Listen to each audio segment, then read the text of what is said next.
जय हिंद दोस्तों। इस वीडियो में हम डिस्कशन करेंगे कि चीन जो है वो हिंद महासागर में अपने गश्त की प्रक्रिया को आगे बढ़ा दिया है और हिंद महासागर में जो पनडुब्बियां आती जाती हैं उसका मैप तैयार कर रहा है ताकि चीन के ऊपर किसी प्रकार की अगर सुरक्षा चिंताएं आती हैं तो वो उससे निपट सकें। लेकिन सबसे ज़्यादा चिंता की बात जो है वो भारत के लिए है, क्योंकि चीन अगर हिंद महासागर में अपनी मौजूदगी को बढ़ाएगा तो ये भारत के लिए सुरक्षा की बहुत ज़्यादा गंभीर बात हो जाएगा, क्योंकि हिंद महासागर भारत के लिए बहुत ज़्यादा महत्वपूर्ण है। एक पूरे दक्षिण एशिया में भारत की केंद्रीय स्थिति है हिंद महासागर में, और पूरा जो व्यापार होता है हिंद महासागर में हारमूज जल संधि से लेकर के मलक्का जल संधि तक, चीन का जो फारस की खाड़ी से व्यापार होता है, ये सारा बहुत ही एक क्रूशियल, बहुत ही संवेदनशील एक स्थान है जिस क्षेत्र में भारत की सुरक्षा चुनौती बहुत ज़्यादा इम्पोर्टेंट हो जाती है कि भारत के सामने कोई सुरक्षा से संबंधित चुनौती ना आए। अगर इस प्रकार से चीन जो है वो अपने गश्त की प्रक्रिया को आगे बढ़ाता रहेगा तो भारत के लिए चिंता की बात है, क्योंकि अंडमान निकोबार द्वीप समूह के उत्तर में एक छोटा सा द्वीप समूह है, कोको द्वीप समूह, और कोको पर जो है म्यांमार का राजनीतिक कब्जा है। हालांकि आज़ादी के पहले वो भारत का हिस्सा हुआ करता था, लेकिन चाचा नेहरू ने उसको दान कर दिया था म्यांमार को, तो फिलहाल म्यांमार के पास है। अगर चीन की पहुंच कोको आइलैंड तक हो जाती है तो न सिर्फ पूरा अंडमान निकोबार द्वीप समूह, बल्कि विशाखापत्तनम, कोलकाता, हुगली, चेन्नई, तूतीकोरिन, ये सारे के सारे संकट की स्थिति में आ सकते हैं, क्योंकि सीधा सीधे मिसाइलें जो हैं वो यहाँ सब उसके मुख खुल जाएंगे, तो भारत के लिए बड़ा ही दिक्कत की बात हो जाएगा। इसीलिए हिंद महासागर में चीन की बढ़त को रोकने की बहुत ज़्यादा आवश्यकता है।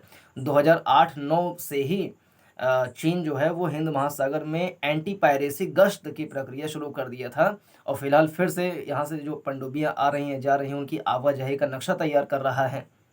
जबकि हिंद महासागर से सीधा सीधा चीन का कोई लेना देना नहीं है, फिर भी उसकी जहाज़ें यहाँ पर चक्कर काट रही हैं। तो ये भारत के लिए बड़ा ही दिक्कत की मतलब बात है। और इसीलिए कुछ जो ये सब अंतर्राष्ट्रीय संबंधों के ज्ञाता हैं, उनका मानना है कि हिंद महासागर में जिसका कब्जा रहता है उसका कब्जा इंडिया के ऊपर, भारत के ऊपर हो सकता है। तो हिंद महासागर में भारत की स्थिति, सैन्य स्थिति, रणनीतिक स्थिति, सामरिक स्थिति बहुत ज़्यादा मजबूत करने की आवश्यकता है, ताकि चीन जैसे देशों का हिंद महासागर के ऊपर कंट्रोल ना हो, क्योंकि हिंद महासागर के ऊपर कंट्रोल हो गया तो भारत के ऊपर सीधा सीधा सुरक्षा संबंधी चिंताएं बढ़ जाएंगी। इसके अलावा हिंद महासागर में क्या क्या चुनौतियां हैं, तो देखें 2008 में ही कांड हो गया था कराची मुंबई जो मार्ग है वहाँ से आतंकवादी चले आए थे और भारत में पूरा मतलब मुंबई में बम बम विस्फोट कर दिए थे, उसमें कई सारे लोग मारे गए थे। ऐसे जो गुजरात है वहाँ के पोर्ट से ड्रग्स वगैरह पकड़े जाते हैं, उसकी रैकेटिंग होती है, और जो मादक पदार्थों का, ड्रग्स का, ह्यूमन ट्रैफिकिंग, अवैध जो तस्करियाँ होती हैं शराब का, ये सारे के सारे भारत के लिए बहुत ज़्यादा चिंता की बात है। इसीलिए हिंद महासागर में भारत की सुरक्षाओं को बढ़ाने की आवश्यकता है। इसके लिए भारत सरकार क्या कर सकती है, मतलब क्या करती भी है, 3-4 अस्त्रों पर काम करने की आवश्यकता होती है। DDD माने डिफेंस, डेवलपमेंट, डिप्लोमेसी। डिफेंस में क्या कि जो हिंद महासागर है उसको 3 टुकड़ों में बांट करके उसकी सुरक्षा की जाए और पूरा वो एकीकृत तरीके से, समावेशी तरीके से हो। जैसे कि 12 नॉटिकल मील की दूरी तक जो है वो जो पुलिस होती है, मतलब तटीय पुलिस, वो सुरक्षा करती है। फिर उसके आगे जो 200 नॉटिकल मील तक का जो एक्सक्लूसिव इकोनॉमिक जोन है, वहाँ पे जो कोस्ट गार्ड है, इंडियन नेवी है, ये तीनों मिल करके, तटीय पुलिस, Indian coast guard, Indian navy, तीनों मिल करके पूरी एकदम अच्छे से उसकी सुरक्षा करते ही हैं।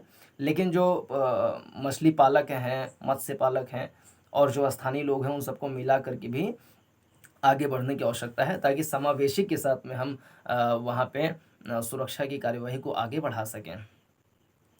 इसके अलावा जो मत्स्य पालक हैं उनके सामने जो सुरक्षा संबंधी चुनौती होती है, उनको हम हेल्प एड देने के लिए कुछ केंद्र, सहायता केंद्र बना सकते हैं, जो कि भारत सरकार इस पे काम भी करती है। दूसरा, टेक्नोलॉजी के असर पे हम काम कर सकते हैं कि अगर कोई यहाँ से आवाजाही करता है तो हम मतलब जो नौकाएं होती हैं, शिप होती हैं, तो उनको हम बायोमेट्रिक आई कार्ड, बायोमेट्रिक मतलब वो सब संकेतक के माध्यम से हम सुरक्षा को और ज़्यादा अच्छा बना सकते हैं। कुल मिला के टेक्नोलॉजी का प्रयोग करें, सैटेलाइट्स वगैरह का यूज़ करें, जो कि भारत सरकार करती भी है। और फिर तीसरा, डेवलपमेंट के स्तर पर भारत सरकार काम कर रही है, जैसे कि भारतमाला प्रोजेक्ट है। भारतमाला प्रोजेक्ट के तहत जो नेशनल हाईवेज़ हैं उसको बंदरगाहों के साथ में जोड़ा जा रहा है। इसके अलावा जो सागरमाला प्रोजेक्ट है, इसके थ्रू बहुत सारे बंदरगाहों का निर्माण, पुनर्नवीनीकरण किया जा रहा है। फिर और भी ऐसे कुछ हैं, जैसे सागर प्रहरी एक है। सागर प्रहरी के थ्रू समावेशी तरीके से या जो स्थानीय लोग हैं उनको साथ में लेकर के हम कैसे सुरक्षा को आगे बढ़ा सकते हैं, इस पे काम किया जा रहा है। फिर डिप्लोमेसी के स्तर पे क्या कर सकते हैं, जो कि सरकार कर भी रही है। एक तो ये जो क्वाड है, क्वाड में सक्रियता को भारत सरकार बढ़ा रही है, जैसे हिंद प्रशांत क्षेत्र में जो भारत की सामरिक स्थिति है उसको मजबूत किया जा रहा है।